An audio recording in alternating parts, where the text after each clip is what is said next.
Hello and welcome back to the channel.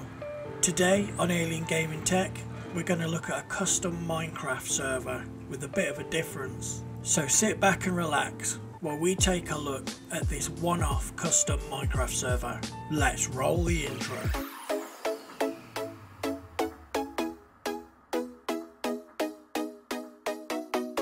So what we have here is a Dell small form factor PC which was purchased from eBay as a bare bones system, so no CPU, RAM or storage. Now the CPU I chose for this build is the i5 6600K. Now I can't overclock this CPU, but with having the K it does have a higher clock speed. So the RAM I chose for this build is two 8GB sticks, giving a total of 16GB of DDR4 running at 3600 MHz. Now as for the storage, I decided to go M.2 Gen 3 NVMe to get the most performance, so I went with the Samsung 970 Pro 512GB. As for software, we're not running anything special at all here. It's Windows 10 and then we're running all the mod 6 Java Minecraft server. So let's talk about what makes this server a little bit different. Now I didn't like the plain black case that the computer came in, and I thought I'd do something different here.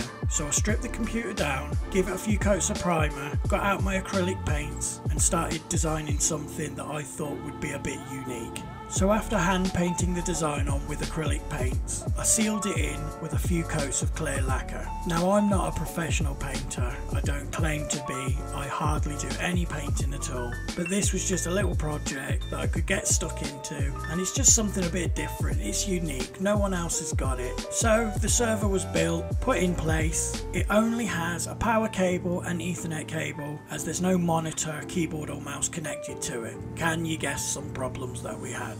Well, running Minecraft servers is generally not an issue, but when you're running over 300 mods in a mod pack with all the mod 6, you do get the occasional crash. So here rose an issue. The server was crashing, I was unaware of it because you have to RDP to the server to see if it's running, and I would constantly get messages asking to restart the server. How can I monitor the server?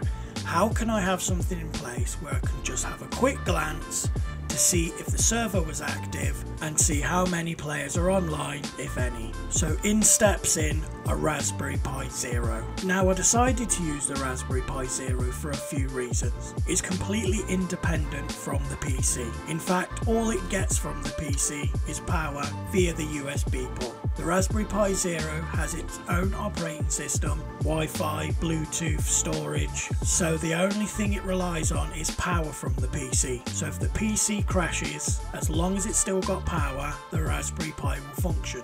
So how does it work? Well, we have a little LCD screen that's connected to the GPIO pins on the Raspberry Pi, and I've created a Python script that recognises the LCD screen and displays information on it. Also within the Python script, there's a Minecraft query API, so the Raspberry Pi connects to the Wi-Fi. It sends a call to the external IP address of the Minecraft server. If it receives a response, it gets a few different bits of information which I can then display on the screen. If it receives no response, then it takes it that the server is not online and displays an error message. There is still a few more bits I would like to do to this server. I'd like to 3D print a bezel for the LCD screen on the front to make it a bit tidier. I'd also like to redesign the front panel because I think it's a bit plain and boring, and I'd also like to put some LEDs inside the front panel of the case. I could also tie this in to whether the server was online or offline. Well, that about wraps it up for this episode.